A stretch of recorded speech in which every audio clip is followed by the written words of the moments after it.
Hello, everybody. Welcome back to another episode of Colony Drop, a Gundam podcast. My name is Isaac. And my name is Brian, and this is a podcast where we talk about anything and everything related to the Mobile Suit Gundam franchise. From the anime, to the movies, to the models, to the manga, to the music, you name it, we do it all. Isn't that right, Isaac? That's absolutely right. And today will be our first time doing something very special, Brian. What are we doing today? We're going to take a series that we hated and rewrite it. Sure. I mean, yeah, you got to call it how it is. They call him Blunt Brian on the forums. It's been a rough week, but the gloves are off, listeners. We're starting the year with boldness. That's right. So, listeners, if you've listened the last few weeks, we covered the seminal Gundam Wing. However, Isaac and I did not really enjoy it too much, to be frank. But we don't think it needs to be that way. I think it's a solid premise. With a few tweaks, I think it could be a really good show, right, Isaac? Brian, you took the words right out of my mouth. It's a fixer-upper. And today, we're a script-writing team of salvagers. And we're going to salvage this rotting, rusted carcass and try to turn it into something serviceable, enjoyable, and different. While I was doing this rewrite, Isaac, I was wondering something, and it dawned on me, and I went and consulted with our mutual friend who really loves Gundam Wing. Oh, boy. And he agreed. So, Netflix just, they're putting out the live-action Gundam movie. They got a lot of the series on there now. They seem to be the U.S. destination for Gundam. Why are they not asking Sunrise for a reboot of Wing, based on the Glory of the Losers manga with modern animation? That would kill in the millennial market. And Netflix is putting out all these anime, and a lot of them are, maybe not very good. The people who grew up on Gundam Wing are in the range now where they're paying for Netflix. I don't know. I feel like that's a no-brainer, Isaac. I mean, sure, but at the same time, I wouldn't put the onus on Netflix. Like, the weight and the responsibility, I doubt there's, like, a committee at Netflix that's like, well, we reviewed the lore and... and the previous types of series that you have in this whole Gundam genre. Have you thought of rebooting this one specific series from the 90s?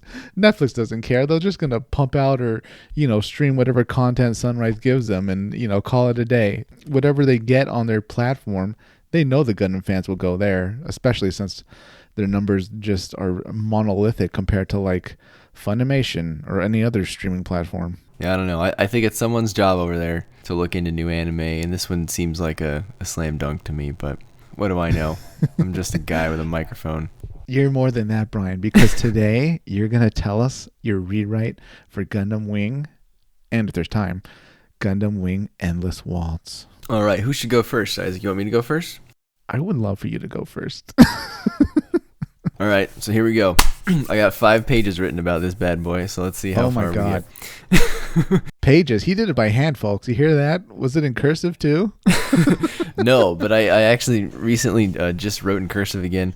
I wrote a letter to my son from Santa. Wow. His first year where he could really understand who Santa was, so I wrote him a note, and I figured I needed to make it look different, so I wrote it in cursive because he'd never seen cursive before. So. I was about to say, his mind's probably blown. He's probably like, oh my God, Santa can like write in magic words. He showed very little interest in the letter, and of course, more interest in the fact that Santa had eaten the cookies. So, well, he's got his priorities straight. Let me just say that. Good for him. he knows sweets when he sees them. All right, to me, this is more of a light touch rewrite. I didn't want to scrap the whole thing and start completely from scratch. I tried to fix what was there. What did you call me? A salvager? So we're going to salvage. All right. So I'm going to break this into 2 halves. The first half and second half. In the first half, we got the first act. I'm going to call it Operation Meteor. So the story opens with the Gundam boys descending to Earth in a coordinated Operation Meteor drop akin to the first episode of Gundam Seed, where the pilots take turns saying, for Zaft, for Zaft, for Zaft. Do you remember that episode, Isaac? Yeah. Well, weren't they going to Heliopolis? Yeah, they were going to Heliopolis. Not Earth, but it showed you that they were united in some sort of goal. They're actually in communication, unlike the Gundam pilots in Gundam Wing. Right, and in Gundam Wing, they would just kind of like randomly meandered to Earth on the same day, seemingly. Yeah. I mean, I understand there may be some clarification in other media, but from what you saw, it just seemed like they kind of just all decided to fly there on the same day. Anyway, yeah. In my version, the boys are all wearing White Fang uniforms. Oh, wow. And the Gundams have White Fang insignias on them so that we realize they are all operatives of White Fang. Wow. And as they descend upon Earth, Cans and the engineers monitor the drop in the colonies. Of course. So this, number one, gives the boys some common ground, and two, sets up White Fang right from the beginning, which will help clarify the plot overall and resolves that ridiculous constraint that somehow the engineers who build the Gundams can't figure out a way to communicate with each other on the colonies, despite the fact that they can build the most advanced machines that humanity has ever seen. They can't somehow build a radio that works on a frequency that's not somehow blocked. And so from there, I think that Zechs can shoot down Hero, and he can meet Relina in kind of the same fashion. Once on Earth, the boys all have to attend a school, potentially Relina's academy, as part of their cover. I would also age them up a little bit to college freshmen. I think 15 is too young. 18 and 19 is still heartthrob status and like more reasonable for them to do what they are doing / have jobs. This school setting will create our central hub for the first half for the boys to interact so we can get to know them better. They can get to know themselves better. Interesting. It sort of commits to a format that the show was like circling but never really committed to. They don't even have to know each other's names before school, Isaac. I think it would be interesting if they just called each other by their unit numbers. You know, that maybe before school they just called Hero like number 1. They're like a sinister organization. Yeah. And, you know, they can still go off and attack their own targets kind of at will. Otherwise, it'd be too easy to find. Right. We can then proceed through Zechs' acquisition of the Tall Geese and Treize's coup with minimal changes, I think. The one change I would make here, Isaac, is I would introduce Dorothy here a lot earlier on than we saw her in the show. Okay. I would have her tag along with Treize, learning the ropes or like being his intern. Wow. So like a civilian intern, or is she an officer here from the get-go? No, I think she's, you know, an officer in training, whatever the equivalent of like an intern officer is. I mean, Ramafeller's a little, like Oz is a little weird, right? It's not a... Right. Like, is there a level to this? Like Dermail's like rubbing... Wait, you said she's shadowing Zechs or Treize? Treize, yeah. Oh, okay. Whoops. I thought you said Zechs for a second. I was like, wow, Dermail's really rubbing in Zechs' face like, you know, I wiped out your family. You know, by the way, my granddaughter will be your attaché for a while. Oh, we're getting there. Don't worry. Okay, Treize. Okay, that makes much more sense. Yeah, they're related anyways. So okay. Yeah, exactly. I figure it goes along with the idea that someday Dermail thinks that she would ascend to some, you know, reasonable position of power after he's gone. So that'd be Act 2, and then Act 3 would be regrouping in space. So after the coup, the boys would try to return to space like in the original show, but while en route, Cans and Decim or whoever your bad guy is, I'll say this in terms of Endless Waltz, Isaac. I think overall that Cans and Decim are fairly interchangeable. So whoever you're going to pick for this show, whether it's Cans or Decim, one of those guys needs to be your bad guy in this spot. Whoever they are decides to try to drop a colony under the logic that the boys have failed, and this is the only option left for revenge for the assassination of Hiro Yui and the completion of Operation Meteor. The engineers then foil this plan. Perhaps they introduce some software lock on all of the colonies, preventing drop maneuvers. In retaliation, Cans jails all the engineers and disavows the Gundam boys, leaving them sort of stranded in space with nowhere to go.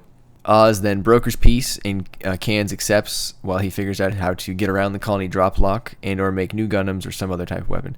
So this continues to clarify the plot, and, you know, setting up Cans is in the spotlight a lot earlier on. Like, if he's going to be my big bad at the end, Isaac, I need to see him earlier than like like episode 30 something, right? Right, yeah. guy in a vest shows up and starts giving orders, and you're like, what's happening? You're like, who are you? What is this show? What am I watching? What is White Fang? So this also solves the problem of why didn't Cans try to drop a colony sooner? Like, if that was originally part of Operation Meteor, you know, if you go read what Operation Meteor was supposed to be, the Gundams are kind of an afterthought. It's kind of like, let's launch all these colonies and then the Gundams will go massacre people. And it's kind of like, well, do you really need to massacre people if you drop all those colonies? So, you know, I'm still waiting for my colony drop. Like, they don't have to, like, not do that just because after the we Gundam detonate boys left. the nukes, we'll send in the Marines. Yeah, like just in case there's any left. Because you watch the show and then you think, okay, Operation Meteor is the Gundams, and then at the very end they're like, oh, it was supposed to be a colony. But it's kind of like, well, why didn't they just do it anyway? Yeah. If you don't like the Gundam boys, well, guess what? Good, they're on Earth, and you're going to launch the colony at Earth. You might get them too. They never really... Well, maybe there is in the manga, but I just assumed, my headcanon was, Canes is the colony loyalist. He does not want to drop a single colony, as insane and, you know, evil as he kind of got. Barton, though, he only cares about power. He drop one colony, drop 10, as long as he ends up being the ruler. Yeah. So that's why I imagine they had a divergence of opinion. But see, and that could very well be true. Again, having not read all of the side stories, I'm trying to be a typical fan here, listeners. I'm the guy that watched Gundam Wing on Cartoon Network. None of that headcanon was provided in the show. And if it was very subtle and I must have missed it, right? I mean... Right, yeah. And then on Oz's end, Dermail has no intention of keeping this peace that he has been brokered with Cans, and he intends to subjugate the colonies once enough mobile dolls are ready. This is important because it sets Oz and Ramafeller on a collision course with White Fang at the end of the first half. Now I know what my conflict is going to be going into the second half. I need that pivot to come before the last 10 episodes, so I think this is where you'd want to do it. And I think you could introduce Tuberov, the mobile dolls, and Wing Zero, kind of all with minimal changes. Up to this point, I think it's been a fairly light touch, so here's where I'm going to deviate a little bit harder. Buckle up. Here we go, listeners. Get ready. So in the second half, the first to act is going to be the Saint Kingdom. So with nowhere else to go, the boys head back to the Saint Kingdom for refuge with Relina, who they know now very well since they all attended the academy. Of course. They replace their White Fang insignias with Saint Kingdom insignias and become the Knights of the Saint Kingdom. Holy shit. That's pretty cool. So as Oz plans to attack the Saint Kingdom, Treize steps down in protest of the mobile dolls. Dorothy seizes this opportunity and leads the attack on the Saint Kingdom in his place. Holy shit. Utilizing all her knowledge she gained while going to the academy and everything that she learned from Treize from being his what did you call it? Attaché? Yeah. And it, like you said, further rubs it in Zechs' face because now she's, her dad already blew up his family once. Now she's going to do it again. Sure. So here we assume that the boys are depleted in terms of Gundams, similar to the show, and Oz overruns the Saint Kingdom, pretty much kind of like what happened. And when Relina surrenders, Noin causes some sort of diversion and allows the boys to hastily escape in whatever way that gets them in where they need to be in line with what happened in the show. There's some people who go so many different places in the show, Isaac, at different times. It was hard to remember. I'm thinking in broad terms here, right? So if you're listening to this and you think, well, that's not where this person was at this certain time, well, that's fine. We're just going to have to change it so it works very slightly, because in every episode they were stealing a tanker, stealing a plane. One of them can just steal a plane 2 episodes earlier and it'll work out. Wait, Brian, does Noin go down with the ship? She goes down with the Saint Kingdom? No. I have big plans for Noin, Isaac. So Noin is taken into Oz custody along with Sandrock and Heavy Arms because she created the diversion for the boys to leave. So before escaping, though, we have a lot of work to do here on the Relina and Hero relationship, Isaac. There's no scene, Brian, in your version where Relina stands on the beach looking at the sunset and calls for Hero to kill her? You know what? You can have that, but you just got to do some extra stuff. So if we're really going to commit to this Relina and Hero thing, I need it to be a little better, Isaac. What we had wasn't sufficient for me. So this is what I'm going to do. I'm going to fix it, and I'm going to set up something for later. So once Hero has Wing Zero from Zechs, perhaps either Hero gets stuck in the Zero system, or she sees it's taking a toll on him, so she becomes like a co-pilot. Not actually going anywhere, but maybe just plugging in to the Zero system while he's also in the Zero system to kind of get him out or to pull him out. So they can kind of share the mental load, if that makes sense. So while he's also plugged in, their minds connect in a very intimate way that they reach a deeper level of understanding with one another, some sort of empathetic understanding, much more similar to a new type connection than anything the show had. Oh, no. Maybe you could say their minds are compatible or something, but we'd have to come up with a reason why Relina would do this. Perhaps the rest of the boys have already left and she's the only person there with sort of the strongest chance of surviving going into the Zero system because she's younger, or perhaps they did some sort of analysis and her mind seems like it'll be compatible or something. Some sort of pseudoscience explanation is fine. They just needed communication. Just communication is needed. Exactly. The song hits and boom, you're off. Rhythm emotional. So she's successful in pulling Hero out of it, and now he knows how to better navigate Zero. We'll say that having 2 minds, even for a while, spreads out the data load intake on Hero's mind sufficiently for his mind to be able to learn to pick and choose what data to use and not to use so as to not be overwhelmed in the future. And this also helps explain why Hero gets better over time in terms of tolerating the Zero system than Zechs does. And then, so that's going to set up what's going on with Zechs.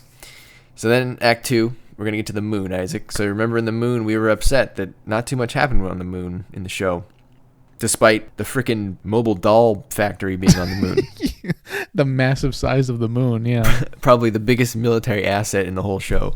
So I'm going to have a much bigger battle on the moon in this version. White Fang is going to take over the moon mobile doll factory, but since the factory is critical to Oz's success, Oz will not let it go so easily, and they try harder to get it back. Potentially, they are going to deploy Barge, the space fortress, and if once they realize, Isaac, that they potentially cannot get it back, they're just going to attempt to destroy the factory. With what? Barge? With Barge, yes. Oh, okay. So this would require White Fang to destroy Barge earlier, but I think that makes sense for Oz to use its best asset, which is Barge, to save its plan, which is the mobile dolls. I was a little weirded out that they didn't prevent the mobile dolls from falling into White Fang's hands more effectively in the show. I think Treize should take all of that blame because he was so anti-Barge, right? That canon was just diametrically opposed to how he does things. But, if Dermail was really running the show, I think Barge would have been sniping colonies left and right? Probably, yeah. Can you imagine if you're Isaac watching Gundam Wing, you were just waiting for that Barge cannon to fire, and that moment never really came. Pretty much. I was just sitting watching TV, eating soda and popcorn with my little Oz uniform, just waiting for Dermail to give the order. Every episode, he's like, come on. It's what are you waiting for? The situation's deteriorating. So all the space meandering before the final battle can kind of be relocated around this moon plot. So then Treize sees this happening, so he uses the chaos on the moon as a distraction and uses his Oz connections to free Noin and take the Gundams to Howard on Earth. Tuberoff and Dermail are going to be killed in a similar fashion to the show, but perhaps, Isaac, before dying, we see that Dorothy has inherited control of the mobile dolls from Tuberoff, maybe via some screen text or something, some sort of, computer thing that we read on the screen. Sure. And however, we also see that once Tuberoff's heart stops, a program is activated in the mobile doll factory. What do you mean his heart stops? Well, I'm just saying there's it's synced to his right, I see what you mean. It's synced to his pacemaker or something. Correct. Basically this thing that was programmed to go live if and when he died. I thought you meant there's just a scene where the situation's so stressful we just see Tuberoff kind of slump over. He died via a heart attack? No. Yeah, just the diet of custards and root beer flow it did him in. White Fang just had to hold out long enough for the root beer to get him. Yeah. He just couldn't take it, no matter how puffy he made his uniform. It's just that he couldn't. His heart couldn't take it in Brian's rewrite. But in this version, Isaac, if White Fang killed him now, it would be way more believable, I think, than in the actual show, because they kind of just show up and kill him right away, and you're like, well, who are those guys? That was a little random. But now they've been in the show a while. I feel like it feels a little more natural for them to take out Tuberoff, who's one of their best contributors, right? Yeah. I think I mentioned this in the recording, but the engineers never really referred to him, and he never really referred to the engineers. I guess they never knew each other, right? Yeah, okay, they're in the colonies. They would never cross paths at any point. Didn't seem like it, but that could be a good subplot. Maybe he used to be pals with the engineers, and then he went a different way or something. Just based on his uniform, I assume he's at least partially aristocratic. His name probably has some weight. It's just that he studied science for weapons. Yeah, maybe the engineers kicked him out because of his fashion. Yeah, that too. Or I don't know. They wouldn't sit at the same tables at lunch. They came in with their lab coats, and he came in with his aristocratic clothes, and they were like, this isn't going to work out too rough. You can't sit with us. Fine, I'm going to go sit with Dermail. Oh, so the White Fang scientists who have now taken over the mobile doll factory, they see this new program run and they kind of interpret it as a glitch, but we know that something bigger is afoot, Isaac. Oh no. So White Fang wins, they take over the moon, they destroy Barge, much like the show, but they can't get control of the dolls since Tuberoff has passed control to Dorothy. She sees this as an opportunity to move up a rung and defects from Oz to White Fang after perhaps she brought up that she has control of the dolls to maybe the people in Ramaphel, or maybe they said, oh, you can give us control, and they didn't want to let her have control. So she is spurned, and she says, I'm just going to defect and take this power for myself. So I think this is a stepped increase in power for Dorothy, which makes sense. So first she was a Treize tag-along attaché, then she was the Saint Kingdom invasion leader, and now Ramafeller is not giving her her due. She's not moving up fast enough, so she defects with the power of the mobile dolls for White Fang.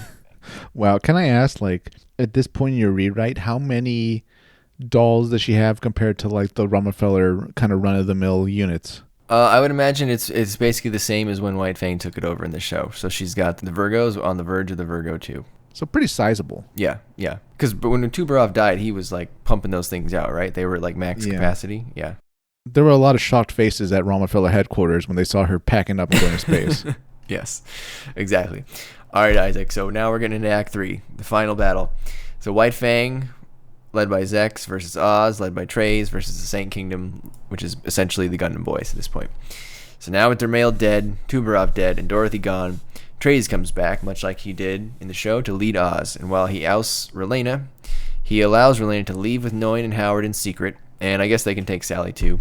So they take the Peace Million and presumably the Gundams, and they leave.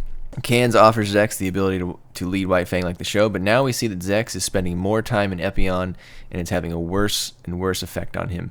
Maybe instead of sleeping normally, he's only sleeping while plugged into Epion's system. Is it forcing his hair to turn white? Maybe. For a 27-year-old man. He has the same condition as Annabelle Gatto does. Yeah. I mean, I don't know. You think Annabelle dyes it, or that's all him? I don't know. Maybe that's just this fashion. I was gonna say, because like he's got this thing going on with his sideburns that like nobody else does. Sideburns are just, they're hip in space, man. Yeah, that's how you do it. I mean, think about it. His sideburns that long, they're gonna bounce around in space. It's gonna look cool. Gets you all the girls when you have those bouncing sideburns. Especially the blonde ones named Nina. Continue. So Zechs, he's got no one to share this burden with, like Hero did with Relena. And so now we also show Dorothy hacking into Epion. Oh, wow. As part of her trying to apply the Epion system to the mobile dolls. So what is she up to, Isaac? I don't know. Is this like remote? It could be however you want, yeah. Okay. Epion could be in the hangar bay, and she could have it hooked up to some wires or something. That's fine. Okay. So where I'm going with this is we can then infer that the prolonged exposure to the Epion system is causing Zechs to take more extreme actions than he normally would take. Our friend has already told me this is his headcanon because I asked him after we were done with the show. I said, well, why Zechs doesn't make sense to me? Why is he doing this? And he says his headcanon was because the Epion system was making him crazy. And I was like, that's great. They should have put that in the show. So I'm just going to put that in the show. Is this like reaching the point where like Canes and other White Fang leaders are kind of like, and like meetings are like they kind of walk on eggshells? Yeah, I think it needs to be like a noticeable, like, oh man, that Zechs guy, he's kind of like a weird dude, Yeah, he's like, really? You want to attack again? Like we were just out there, man. Yeah, we have to reorganize our troops. What are you doing? Yeah. So in addition to that exposure, now you can also infer that he's being influenced by Dorothy. Maybe Dorothy is making adjustments to his Epion system, guiding him in a particular way. So as I stated, I think on our previous podcast, I don't think it makes sense for Zechs to kill everyone on Earth, or even desire to kill everyone on Earth, since the Saint Kingdom's there. Even if he was doing this for the greater good of total pacifism. There needs to be a line that he won't cross, but Epion/Dorothy is pushing him over that line artificially. So then we set the two factions on a collision course, White Fang and Oz, and then the Saint Kingdom is our third faction trying to do damage control. Relena can even do the live stream at the end instead of Lady Un. We'll get to that in a second. Then we go out with a bang here, Isaac, with our final battle. Oh boy. So the battle starts. Treize flies into battle again on the Tall Geese 2, because that was legit. That was a great shot. But this time, I'm going to make his Tall Geese 2 also have the Epion system, Isaac. Zechs is going to fire at Treize like in the show, but Lady Un's going to show up and save him in Wing. And I think that's fine, though I think she should die. I don't think you can take that big hit from Libra and survive. I think that's a cheap way out. I think we need Lady Un to die. Wow. I mean, come on. She got hit like right in the chest with the big laser. Yeah. Plus, I mean, Tuberov shot her. Yeah. She's not doing well, right? She's been through a lot. Yeah. We can replace the rest of her stuff in the story with Relena or Sally even. And then having Undie allows me to better accept that Treize is willing to sacrifice himself later, because I didn't like that in the show he was okay with sacrificing himself while Lady Un was still alive waiting for him. So if she's gone, like, he has one less thing to live for, right? So as the boys with the Gundams need help, the Peace Million shows up and brings with it a better upgraded Sandrock and heavy arms and a new Tall Geese for Noin called the Baroness. Oh, the Baroness. Okay, cool. Not sure what it would look like. Maybe a feminine Tall Geese looking thing. You can go wild with your imagination here. Sure, like a Valkyrie. There you go. Yeah, something. I picked Baroness because he was the Lightning Baron, right? Lightning Count. Of course. Get that, symmetry there. She wants everyone to know that she is his girlfriend. That's right. I am banging Zechs Marquis. Yeah. Everybody on the battlefield needs to know she is his girlfriend. It has an insignia on the shield, like hands off Zechs or something, or like Zechs is mine. Oh god, yeah, just a heart. And then if the piecemeal needs to show up sooner, Noin can bring the Gundams later. That's fine. So Noin and Hero then discuss Zechs' actions with Relina, and they agree that something or someone must be coercing him. We know it's the Epion system. I think it's important to have the characters acknowledge that Zechs' actions don't make sense. And then Relina can then reveal to Noin how she helped Hero out of the Zero system, implying that Noin may need to help Zechs out of the Zero system. So, the cannon down, Zechs heads out in Epion to take matters into his own hands. Since the mobile dolls are overwhelming on the battlefield, the boys target them and decide they need to make an attempt on assaulting Libra to get to the control center. This places Hero on a collision path with Zechs. However, we may not get there. The other 4 boys go to assault Libra. Then, when Dorothy turns on the interface with the dolls to try and turn the tide, remember in the show she initiated the Zero system and tried to control them. Right, yeah. But when she turns it on Isaac, Tuberoff reappears inside the computer. He has AI'd himself, and he takes control of the mobile dolls and turns them on White Fang. But he's also continuing to attack Oz now. He's essentially fighting for himself. He's now on his own side. Is Dorothy like strapped to that chair and like drooling at the mouth and like kind of twitching, or what's going on with her? Worse, he is now taking over Dorothy's mind and using her as his own, vessel, because she's connected to him through the Zero system. I wonder what relationship they had. Well, in mine, it's not a good one, I can tell you. Is it the equivalent of like running into like your grandfather's coworker? You're just kind of like whatever. Maybe you said like 3 words to them in like 10 years. Yeah, I'd probably have to put something in there about that, about why she was given control of the mobile dolls for sure. So we would need a little more backstory there, I agree. Okay. In order to make that happen, I'd probably have to have it be a good relationship on the surface, at least as far as Dorothy's concerned, but maybe Tuberoff has some axe to grind. Ultimately, she's a pawn. Yes. No matter what relationship they had. Right. He needed a warm body in that seat, and that's what she did. Yep. So Tuberoff then kills Cans via Dorothy and gives him a lecture about how he gave all his power to the wrong people. I think this is a fitting end for Cans because he continuously was the one not doing it himself. He's the opposite of Thanos, right? So remember that scene? Thanos grabs the gauntlet and he's like, fine, I'll do it myself. I feel like Cans is the anti-Thanos. He tried to get the engineers to do something for him. He tried to get the Gundam boys to do something for him. He tried to get Zechs to do something for him. He's tried to get Dorothy to do something for him. Come on, man. If you're going to be the dude, you got to man up and do it yourself. And so it finally backfires here. Tuberoff now has a commanding presence. So he kills, I'm going to call it Tuberoff Dorothy, kills Cans. Torothy. Dorothy. That's such a good analysis of Kane's. Like, if you think about it, the only time we see him do something, the only time he actually takes out a gun and like fires it in anger, it's against unarmed people. Yeah. It's against the engineer. Yeah, man, I'm telling you, he's not a fighter, him and his vest, him and his space vest. And it's probably bulletproof too, but like he's just so paranoid he doesn't trust it. So Tuberoff Dorothy is now still on Libra, so now he has a vested interest in protecting Libra because he has to stay alive, right? This is also fitting for Dorothy because she finally got to the top, right, at White Fang, but it backfires on her, and so she finally gets defeated by the thing she didn't understand but tried to exploit for her own gain. So, Tuberoff Dorothy is now in control as the boys are fighting the dolls. He hails Treize on the comms, and this is when Treize realizes that Dorothy has been controlled by Tuberoff. This happens during Treize's duel with Wu Fei, so Treize cuts the duel short and flees or surrenders by pulling off his own arm and telling Wu Fei that a real man knows there are more important things, such as saving Dorothy, than the duel, and he shouldn't always try to fight first and not be so selfish. So Wu Fei here learns this valuable lesson. He returns to the battlefield against the Virgos. And this keeps Treize alive a little bit later. So Hero and Zechs have their duel where Hero cuts off Zechs' arm, like in the show. So here in the show, this is when Zechs volunteered to go try to blow up Libra, and he kind of disappeared. But in this version of the show, he is still compelled by the Epion system / the Dorothy system to follow through, so he doesn't offer to blow up Libra. Treize then comes upon Hero and Zechs, and Libra is starting to get close to Earth, so Treize knows time is running out and that the Zero's rifle is the only thing that can destroy Libra if necessary. He asks Hero to go save Dorothy if possible before that is necessary, because obviously Treize, Dorothy's still related to Treize. I don't think Treize wants to see Dorothy die if he can help it. So Noin then joins and asks Treize to hold Zechs off long enough until she can get there to talk him down, like Relina said, so maybe she can help him. So Treize agrees. Relina live streams this to the world, showing Treize trying to solve everyone's problems nobly and that he values life, such as Dorothy and Zechs. Treize says it's a fair fight because they are both now missing an arm on their suits. And Treize and Zechs duel to a stalemate with sabers. Noin arrives and gets out of the Baroness. Treize holds Epion back in time for Noin to open the cockpit, because all cockpits are open in the after colony century, as we learned. And she interfaces with Zechs. A Virgo 2 approaches, though, and it's Cans. He's not dead yet, Isaac. He's come to kill Zechs, but Treize blocks the delicate Epion situation with Noin and Zechs with his body and takes fatal damage. He gets off a shot that destroys Cans once and for all before heading to Libra to self-destruct and damage the reactor like Zechs did in the original. So I think this redeems Zechs a bit, gives us the Zechs versus Treize duel we wanted, and gives Treize a better death.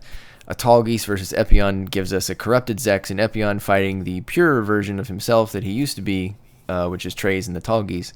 And it also gives Zechs a reason to sort of do better or make amends in Endless Waltz. Wow. So Noin frees Zechs. They then jettison Epion and self-destruct it on Libra, or otherwise get rid of it. Maybe they send it into the sun as a joke to Endless Waltz.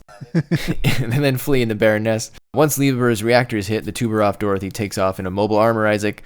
We're going to call it the Hydra, because that's the only constellation bigger than the Virgo. Of course. Maybe it combines something from all the Gundams. It's got a bird Hydra mode from Wings, Gatlings from Heavy Arms, Scythe Claws from Death Scythe. Dragon heads look like Ultron's dragon heads, and... Wow. I couldn't think of anything from Sandrock, because you know what, Sandrock? Man, you really need something else on that suit. There's not a lot going for it.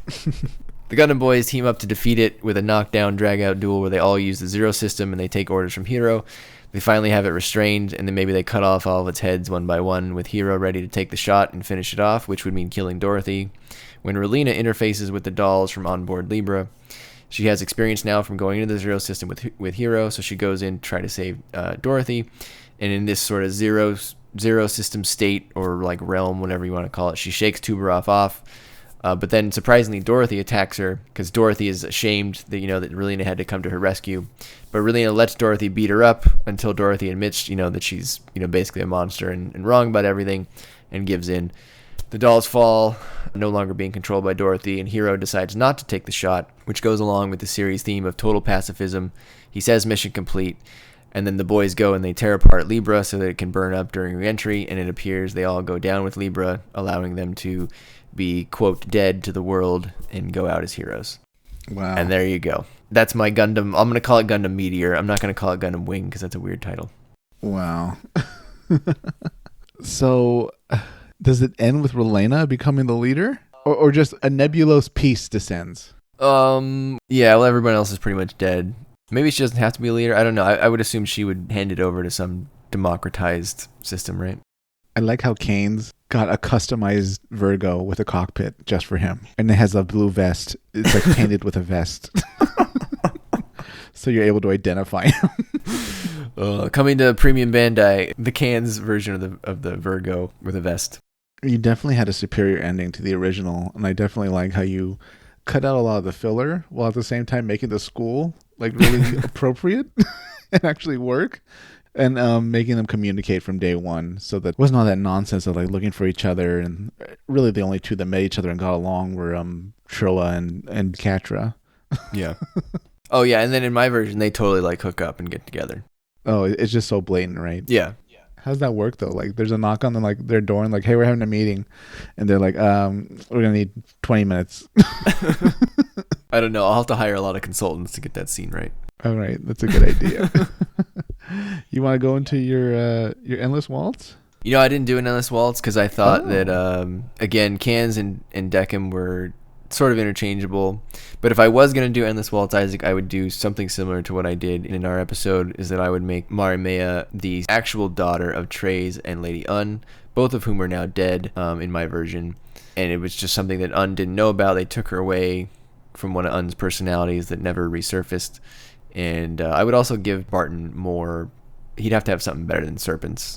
Right. I think my main Endless Waltz change would be something around Marimea. You'd age her up.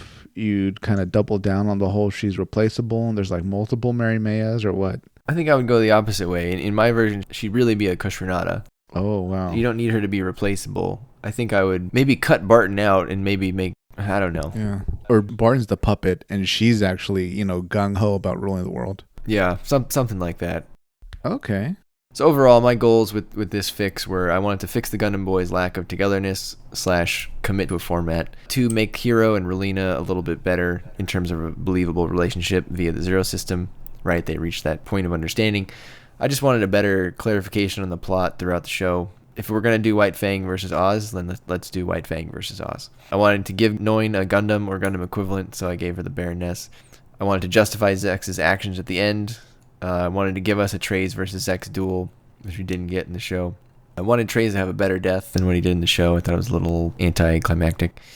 Had to get my Tubarov AI ending in there, and then we had to have a stronger main villain at the end. So that was Tubarov / Can / Dorothy. Torothy. Torothy. So there it is, listeners. Hate it, love it. Let me know in the comments. Comment below. All right, Isaac. That was a lot from me. How did you tame this beast? So I approached it as I'm in the same ballpark. I can just move the players around. It's still going to be the same game, though. Okay. So I wanted to call it Gundam Wing Meteor, but since that was taken now, I feel like a more appropriate name might be Gundam Wing Squadron. Oh, there you go. Because that's really what they function as. Oh, I like that. So here we go. Starts off pretty much the same way with the Alliance unifying Earth and then moving on to take the colonies. Years pass, and the colonies send the Gundams to Earth during a meteor shower. That's their cover. No problems getting to Earth. Everyone thinks it's a meteor shower. That makes a lot of sense. Yeah. Right. They really should have put that in the show. I really wanted to get that out of the way. Like the colonies aren't stupid, right? They try to get the actual, property on Earth, the equipment. Well, the colonies must think Earth is pretty stupid because in the show, they're like, all right, send the Gundams in. Let's hope they don't notice. Like, we would notice today. Right. With our technology. If you remember, Oz knew that there was something called Operation Meteor. And they immediately identified Heroes, I think, because his was the most space weapon looking one. Yeah, well, he also just flew his straight into the atmosphere, kind of like an idiot. Everyone else's pod, maybe they could have been destroyed easily, but they safely made it to Earth. So yeah, they'll actually use a meteor shower to kind of cover all the Gundams getting to Earth. But Brian, and you know me as someone that always doubles down on something, and let us not forget Gundam Wing is a boy band homage show. Separately going to Earth at the same time, Brian, from the colonies, is L0, the newest and hottest boy band in the Earth sphere, with hits like Sand Rock Your World, Zero Interest Baby, Scythe Up My Soul, Heavy Arms, Heavy Heart, and Shen Longing for You. Oh, I hope we get full versions of each of those on the OST. I'm gonna need some of our listeners to join in and give me the backup vocal. But you know what? This works out great because we've come full circle, right? Because boy bands were popular back then, but now the K-pop bands are really popular, and it's kind of the same thing. That is exactly what I based them on. With BTS, 2AM, all that stuff. I just said, you know what? K-pop to them is what the colonies boy bands are to us. So, Earth can't get enough of that music. So, of course, the guys running the show at the colonies, part of this conspiracy, said, we'll make a boy band, we'll send them to Earth. Okay, so L0's global tour is organized by their fan-turned-manager, Relena. Wow. And Brian, their tour is scheduled to go across the world. They're going to have concerts in major cities that also happen to be near major Alliance military bases. But unfortunately for the Gundam pilots, Lady Un, Treize, and Zechs are hot on the heels of the Gundam and L0, as they eventually deduce that the attacks on Alliance bases coordinate with L0 concert tour locations. Isn't that funny? Isn't that a funny coincidence? How many attacks on their bases does it take for them to figure this out? Probably like five attacks, and then after a while they're like, I mean, in their defense, can you imagine I don't know, being in some government, military or intelligence agency meeting, and you're like, I think the boy band is responsible for the attacks. Oh yeah, you would never be taken seriously. Yeah, you'd be laughed out of the room. Yeah. Right? You'd probably lose your rank. Yeah. Yeah, we could probably do that in a few episodes where, the Alliance military is like, you Oz idiots, we know you're backed by Rockefeller, but this is nonsense. We can't even tolerate this. Get out of the meeting.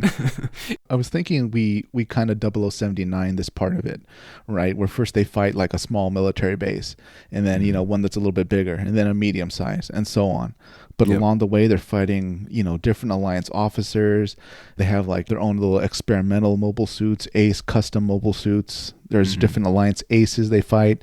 Things like that really, gives it kind of they're fighting different sub-bosses and kind of leveling up feel, right? Yeah, I like that. It would give the Alliance a little more character. One of the listeners made a comment about that too, about how the rest of the Alliance seemed to be sort of faceless. And right. I definitely agree with him. We got that one episode with those two other guys. I forget what their names are now, but I guess that was like their attempt to make more people in the Alliance stand out. But then there was never any more, so it was just kind of like, oh, I guess they're all just Leos. Yeah, that was just, oh man, that's why we're writing this, people, because we wanted to give it a try. But throughout these battles, we always notice, Brian, that Oz units always seem to wisely leave before defeat. So eventually, Brian, the Gundam pilots are just rampaging around the world, and the main Alliance headquarters is targeted. But under direct orders from Oz and Rockefeller, Lady Un, Treize, and Zechs withhold the revelation that the L0 boy band are actually the pilots of the 5 Gundams, and that an attack is imminent. So, at this concert at the same city where the Alliance headquarters is, the Gundam pilots reveal themselves at the end of their concert with their new song, Hero Yui for You. Then they launch into an attack at the headquarters. It's an epic battle, Brian. The Alliance pulls out all the stops. They let out their boss-level units, suits, vehicles, mobile armors, and weapons. The Alliance dictators seem really close to victory, and they really heavily damage the Gundams. But guess who comes to save the day at the last minute, Brian? Is it Tuberov? No.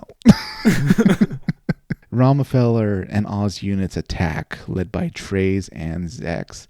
Turns out they launched this coup at the perfect moment. They take out the Alliance leadership, and they help the Gundams in the end. Oh. What a stunning twist. How advantageous. But amid the ruins of this city, and there was a lot of like damage going on because, the Alliance, they don't really care. They use whatever massive beam weapons or whatever they wanted to, and who cares what civilians get killed. So Rockefeller and Oz, they live stream while the humanitarian assistance are given out. Maybe there's a bunch of white dolls with the Red Cross on it and handing out supplies or something, Yep.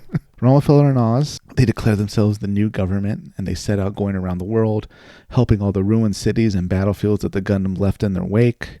And they denounce the Alliance leadership as well, and whatever's left of the Alliance in general. They put all the blame for civilian casualties and collateral damage on the Gundams. Oh. Meanwhile, in space, Brian, and despite the protests of the Gundam engineers, the colony leaders opened themselves up to diplomacy with Rockefeller and Oz, and they also agreed that the Gundams were ultimately destructive and violent. Can you believe that? Alienated. Just like the show, yep. Backstabbed your own team. So, Oz and Rockefeller go into space, start securing colonies one by one, with handshakes and all that, to try to form a new Earth sphere government. But guess what, Brian? They're starting to have these terrorist attacks around different colonies that side with Oz and Rockefeller. Uh-oh. They're being done by a group called White Fang. White Fang declares itself the true liberators of Earth and the colonies from the Alliance. And they also announced that they were really the true force behind creating the Gundams. They want their credit. They did all the work in the group project, Brian, and they want their credit. We should get the A. Everybody gets a C. Rockefeller did nothing. They put their name on it the night before. They did the conclusion, the easiest part. Rockefeller's the rich kid in class that paid for the essay. They didn't read anything. All right. So, White Fang mobile suits start rising up and striking at Oz and Rockefeller in space. The Gundam pilots are pretty confused at this point, so they figure, well, there's no point staying on Earth. Let's head into space and protect our home colonies. Looks like there's fighting all around the colonies. So they go into space, and while in space, it becomes clear that despite their home turf advantage, White Fang mobile suits are no match for the growing number of Oz mobile dolls. But at this time, Treize, who's realizing that mobile dolls are really becoming the majority and sidelining the regular run-of-the-mill Oz units, decides that it's time to launch a coup. So he launches a coup against Dermail. He gives his usual little speech about, human pilots and dolls are terrible, machines for war, and blah, blah, blah. And he actually takes control of Oz and Ramafeller at this point. Dermail dies, but Stubarov and Dorothy manage to get away. Does Treize kill Dermail, or how does he die? I assume, in the shooting, and, Dermail, he's probably going to jump into a shuttle the moment the shooting starts. Got it. So in the chaos, somebody shot that shuttle. I would imagine Treize wouldn't try to shoot him, even if they disagree. He'd rather, probably arrest him and stuff like that. But maybe, ironically, the shuttle was shot down by a Leo when it finally hit something. That would be very ironic. Anyways, Treize and his faction vow that they're going to end White Fang, and they're going to bring peace to the Earth sphere. Okay, they're going to be the ones to do it. Okay. The Gundam pilots, they get kind of divided at this point. Some of them are, their home colonies are underneath White Fang's control. Other ones have sided with Oz. So they kind of split up to a degree, and they even got mixed messages from the Gundam engineers. I like that. It's just a world of chaos for them, even in space. But at this time, since Relena doesn't really have much to do, she decides to go back to her roots. She's a peacecraft after all, so she's going to restart the Sang Kingdom and show people on Earth and space how to live through pacifism, Brian. Well, turns out Treize doesn't really like that, so he decides to attack the Sang Kingdom, just like in the original series. And despite Noin doing her best, it turns out the Sang Kingdom really can't withstand all of Oz and Ramafeller's forces on Earth. About the same time, though, it turns out that Treize was actually helped by White Fang, who gave him information that there's another peacecraft within his own ranks, Brian. Oh. Can you believe that? So he does not know that Zechs is a peacecraft in this? Nope. Oh, he had no idea. So it turns out Zechs is the peacecraft, his right-hand man this whole time. Out of nowhere. Yeah, but Zechs moves pretty quickly, and he decides to steal Epion, which is right under development, just got finished. He rescues Noin and Relena, gets them out of the Sang Kingdom as it starts to fall. So they head off into space, but Relena, she's not going to join White Fang. She says she can't go along with Zechs' plans to get revenge, so she kind of books it. So Zechs joins White Fang much the same way, underneath Cain's, of course. Relena joins with the Gundam pilots again, and they vow to bring peace to the Earth sphere for all people. Zechs, now calling himself Miliardo, decides to destroy Earth and punish them for destroying the Sang Kingdom twice now. He's had to watch this twice, if you think about it. He's had it. Yeah, once wasn't good enough. So under Zechs' leadership, White Fang seizes Oz lunar factories, and they begin manufacturing their own mobile dolls to turn the tide against Oz in space.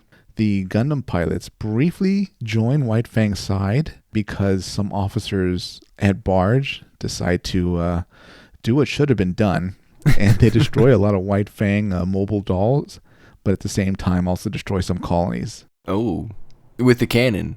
Yeah, with the Barge cannon. Oh, wow, okay. Barge gets destroyed, though, by the Gundams, and, the other colonies are saved for now. Mm-hmm. Unfortunately, Oz has lost a lot of legitimacy in space. You don't say. Yeah, so Treize has to deal with that, even though he was against using the cannon. But, in space, whoever was in command of that base probably wanted to live. Right, yes. So, while Treize is dealing with the aftermath of that and looking like a villain, even more so, White Fang uses Barge as an excuse to create Libra in the name of defending the colonies. So the final battle begins, as Treize takes Earth's forces into space to fight White Fang at the Battle of Libra, where the Gundam pilots, realizing both sides are pretty much super weapon happy at this point, decide to fight both sides. Treize dies during the battle, and the Earth forces are defeated. Does he still duel Wu Fei and die, or any particular way? I found it meaningless because of how meaningless their discussions became at a certain point. So maybe he fights Wu Fei and dies. Maybe he, I don't know, ironically gets killed by a doll. Who knows? Libra gets destroyed. Wing Zero and Epion have their ending, epic battle. White Fang also gets their leaders destroyed, Cain's. And, once Libra's gone, the colonies call for peace with Earth, and it ends much the same way. Well, I love the band bend. That's an obvious thing that I should have seen. That's a good one. That was my way of bringing them together and also explaining how they're able to rampage around the world while staying together. It gives Right. them the perfect excuse, I thought, and it kind of modernizes and lampshades the whole boy band thing. I also like the schism, I'll call it, when maybe some of their colonies are under White Fang and some are under Oz. It's a really interesting scenario that I don't think we really had in the show. Yeah, would have been good. Maybe they even have a few battles against each other or something, but yeah, for the most part, I think they just want to be loyal to their home colony. For my Endless Waltz rewrite, L0 begins a new world tour as Earth enjoys peace under President Relena. Ooh. However, an attack begins by the Barton Foundation, who are dropping the ruins of Libra and several colonies onto Earth. Oh, so Libra's still out there just floating around, and he's like, I'm going to go push it on you? I mean, there's husks of colonies up there. There's probably like the ruins of Barge. There's things you could push around that are pretty big. That's true. So faced with no choice, President Relena surrenders to Marimea, who we actually saw throughout the rewrite series that I did, but only as a baby. Now she's old enough to speak. So the drop operation is stopped because Relena surrenders. The Gundam pilots, they realize that the small Marimea army is really thinly stretched, and they quickly work to rescue their Gundams that are not on course to the sun, but instead have been just kind of mothballed, right? Yes. Maybe they're going to be disassembled at some point, but they're in just like a military depot for stuff that they're going to eventually get rid of. Yeah, in storage, Yeah, Just under lock and key. exactly. Not in the sun. Yeah, not on a course to the sun. Yeah, God, what happened to the rest of the mobile suits? Were they all sent to the sun? I don't know. That never got answered. Anyways, all right. So the Gundam pilots quickly work to rescue their Gundams and take them into battle in space. The Gundam pilots fight the Marimea army at each drop operation before returning to the Earth capital to save Relena and stop the Marimea army occupation force. The Gundam pilots save Relena and they defeat the Marimea army at the capital. However, as they defeat Marimea and they confront her, Barton is revealed to be a human-sized doll, Brian. Oh, wow. Under the control of Dorothy, who has secretly been operating from Luna this whole time. Oh, geez. Dorothy was really puppeteering this whole thing. Wow. And of course, Dorothy, announcing her return, reactivates the Luna factories, and out comes gun dolls. Ooh. Dorothy explains that she wanted to seize Earth mostly intact and try to do it the easiest way she could using a puppet like Marimea. But now she'll just destroy the colonies and even Earth with her rampaging gun dolls that are not only based on the Gundams, but they have AI built from the Gundam pilots. See, that makes a lot of sense, because remember in that one episode they were like, they made Duo fight the Curious in the Vi-8 with Hero and Troa's stuff. I was like, why don't we just put that in all the dolls if that's the best one you have? Like, just, Control C and Control V a few times and put that in all the dolls, and you'll win. I mean, in their defense, though, the engineers were clearly running that, so maybe they did something where you couldn't do that. Could be. If Tubrov was there, he would have controlled C all night, right? I love the name Gundalls, by the way. That's a good use. Thanks. And I just imagine them looking like, a doll version of each Gundam. They kind of streamlined it. They very mass produced it. It is what it is. It's exactly what it says on the label. So the Gundam pilots fight their way through Earth and the colonies to Luna, where they defeat very advanced mobile armors under Dorothy's direct control through a Zero system. In this point, the Gundam pilots are actually defeated by Dorothy, Brian. Oh no. That AI just got so much better. We really reached the peak. We reached the point where the machines are better than man. To what degree are they defeated? Are their Gundams destroyed, or they're not destroyed outright, but just can't move, weapons destroyed, things like that. The cockpit's intact. They're probably roughed up inside the cockpit, but they're out of commission. Okay. Only the arrival of President Relena manages to convince Dorothy to not follow in Dermail's footsteps and instead to try for peace. Oh. Dorothy agrees, stands down her armies, and the Gundams ceremoniously destroy the Gundall factories, bringing peace to the Earth sphere. Wow, that's a very diplomatic ending. I wanted Relena to have an ending where it's her victory fully. We see the series end twice. First, the series itself, where it ends with Relena and pacifism winning. That doesn't work out. Then we see it happen again, where it ends with Relena and pacifism winning. So I wanted this to just happen once. Got it. Yeah, So, that makes sense. It turns out that Relena and pacifism do have their, effectiveness. They get their moment in the sun. Yeah, well, it goes with the theme of the show, right? If the theme of the show is pacifism works, then that really flips the expectations on the table, right? You expect the big finale to be like using force to win, with your Gundams. Yeah, I really wanted to kind of hammer in that, the whole reason everybody transitioned to dolls by the end of the series was because they're better at the end of the day. Right. So it makes no sense to go back to humans in Endless Waltz. If anything, the dolls would just get better if someone was working on them the whole time.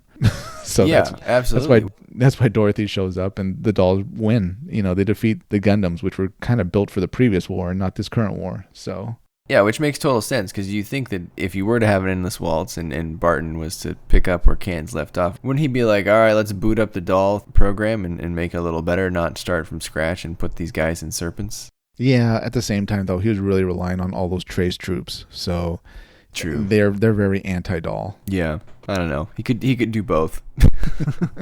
Yeah, I guess he could have. He could have been like, all right, we'll send in you guys as leaders, but I'll have a small group of dolls. I like that in your version, they are kind of they're a puppet army. Yeah, they're kind of like the fake out army, right? Like you think they're the threat, and then really there's a much, much bigger one. They're pretty much the cannon fodder Dorothy was counting on using, but when that didn't work out, she was like, I guess she had to Thanos it. Right. Yeah. That's the secret, people. You got to Thanos it, I'd really like a scene with a waltz. By that I mean Dorothy's by herself wearing her Zero System helmet. Uh-huh. And she's like waltzing alone because it's pretty much just her at Luna, and you see like the ghost of Dermail dancing with her. Oh, that's maybe even Tubarov. Something creepy like as Oh yeah, maybe Tubarov lives in there. Something like that, or I don't know. She's probably just recollecting about. She's kind of the only one left of their faction, right? Rommelfeller and Oz are kind of gone, so she should have a scene like that. That should be the waltz. No, I like that because it fits Dorothy. That she's this very cerebral person who maybe she doesn't really open up to anyone in the show. Yeah, the closest we got was her kind of breakdown at the end, right? But yeah, that was just so weird anyways, that she was even with them. I also like in your version that you would have introduced Marimea in the series. Yeah. I think that's a good idea. Again, part of what I didn't like about Endless Waltz was it felt so like tacked on. Yeah. Because you don't know either Marimea or Deck Barton. Right? If you knew at least one of them, it would have felt a little more natural. Yeah, so if you introduced Marimea before in the series, then I think that could go a long way to making Endless Waltz feel a little more connected. Yeah, and you could have done it so easily too. If you remember that scene where there's a baby walking on like a little dock, a little pier. Oh, yeah. When he stops that woman from rushing to the baby, you could have just put in like a 3-second line where Treize says Marimea has to make her own decisions. Yeah, absolutely. And then in Endless Waltz, our minds are blown. We're like, oh my God, she grew up. She didn't fall in the water. Treize was right. She grew up to be her own woman. She actually has an irrational fear of water. That's the ending. The ending is like Signs, when like water gets spilled on her and she goes, ah! Yeah. Instead of her and Lady Un at the cemetery, it's like Lady Un trying to teach her to swim. Jumping into the kiddie pool. She's like, my father said I have to make my own decision. I choose not to swim. So that's it, Brian. I think we did pretty good jobs. I like it. I think we should mash our ideas together and actually make it. Gundam Wing version 2 coming to Netflix 2027. Gundam Wing Meteor Squad. It sounds like there needs to be a toy line called Gundam Wing Meteor Squad. I could see that at Target for sure. You know what's actually going to outsell that, though? It's going to be the playlist for L0, the hottest boy band from the space colonies. Do you picture the pilots looking like a K-pop band? I imagine they kind of switch, right? Like they got their kind of K-pop persona, and then they're quick to jump into like, pilot suits and actually battle it out and, kind of put on their pilot faces. That's a good idea. I would like that because then you get an excuse to have the like pretty boy designs, but then they don't always look that way. Like in the series, right? They just always look the same way, right? Like Tro's hair was always fabulous. Duo had that braid down to like his knees. If they like switched their personas a bit when it was time to do battle, I think that would, give them a little more character. Yeah, that opens up so many episode ideas too. You can have an episode where they're having a concert and they're, I don't know, doing a meet and greet with some fans, and some of them are young pilots, young male and female pilots, and then it turns out by the end of the episode they're fighting them. Oh, that's pretty like yeah, it's very Iron-Blooded Orphans. Yeah, that's a little morbid. Yeah, you can also have episodes where they're being interviewed and, there's like 5 Alliance officers interviewing them, and guess who else is interviewing them? It's Zechs. Oh, yeah. They let something slip and Zechs kind of catches on that something's not adding up, but the Alliance officers are like, oh, this is all just for formality, blah, blah, blah, and, hey, can I get an autograph for my daughter or something like that? That kind of leads into the investigation that their story doesn't always hold up depending on who's asking, mainly Oz. Yeah, I like that, yeah. And they could even be invited to do like a base show, kind of like the old USO tours. Exactly, yeah. Perfect opportunity to ambush. Like, oh, thanks for inviting us. And then just blow them up. Would it be better if there's like a kind of a sliding scale of like the Alliance finally taking it seriously? Like, first Zechs says, I think L0 might be tied to the attacks, and they like just kind of laugh him out of the room. And then Lady Un says it, and like the Alliance leaders are kind of like more dismissive. They're like, that's a ridiculous thing. Just leave, you idiot. They get angry. And then when Treize finally brings it up, at that point, they're like, well, maybe we should look into this, but it's too late. I think you have to have Zechs and Treize, once they start to be believers, I think you have to have them go ask the guy that they already kicked out of the military for bringing it up. And then see like what he's doing. Maybe now he's like a clerk at a store, like a grocery store, and they have to go talk to him incognito because they don't want to be caught talking to this guy. It could be like a funny episode. He works at the merch store for L0. yeah, there you go. And he's like, "Oh, General Treize, I knew you'd come. I've still been doing reconnaissance. I went undercover." Look at the numbers on these barcodes. They correspond to the number of rounds fired. He has to have the house, with all the stuff on the walls that's connected. Oh, yeah, there's like red thread. Yeah. Uh-huh. He's just gone insane. Yep. And Zechs is just like, we shouldn't be here, Trey. Maybe each episode should end with a new L0 song. Oh, you have to, yeah.